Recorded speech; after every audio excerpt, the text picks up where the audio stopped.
Bassebo ne bannyabo nakutegeeza ne nkugamba nti natta eryawuumanga bwe ligwa wansi n'abato balituula amayembe. Bakadde bange abalugera balutuusa nti busujju bundidde abuulira lubinga. Kye ŋŋenda okubakola leero kyekyo abazungu kye baakola entebe, nammwe kye munaalaba kyekyo gonja kyalaba okwenjala.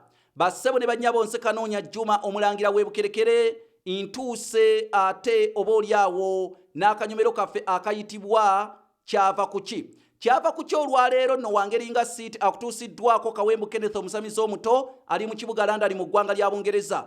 Kaakati nno kino kitabo bakiyita entabiro y'Oluganda olw'edda kyegulire, nze kennyini yakiwandiika era ne nkumiramu Oluganda ku lw'abaana n'abazzukulu. Kigula emitwalo 600, oyita ku nnamba zange ez'essimu ze zinaakyetaaga eri kassalaba 256 751 47 kassalaba 256 751 47 Kyava kuki ensawo okugiyita ensawo?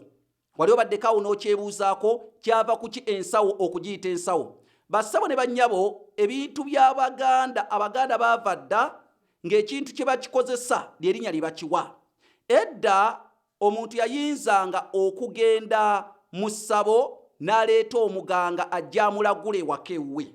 Omuganga naye yayinanga okutikka ebintu bye, n'addira emmumbwa n'agiteeka omwo, n'addira eddagala n'aliteeka omwo, mmwe kye muyita ensawo, n'agenda byonna byonna n'abiteeka omwo. Bw'atyo omuganga n'atinattina yogayoga mu nnyumba yo, n'akulagula era munnange n'akujjanjaba, n'ebintu ebirimu nabyo n'abijjamu. Oluusi yatambulizangamu amayembe ge. Kaakati ekikolwa ekyo kyayitibwanga okusawula, neeno omwatambuliranga ebintu ebyo kwe kugiyita ensawuzi.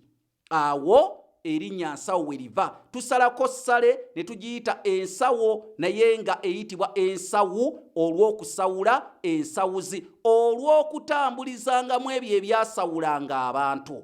Nze Kanoonya Juma omulangira w'e Bukerekere, weegulire ekitabo bakiyita entabiro y'Oluganda olw'edda ng'oyita kassalaba 256 751 47 69.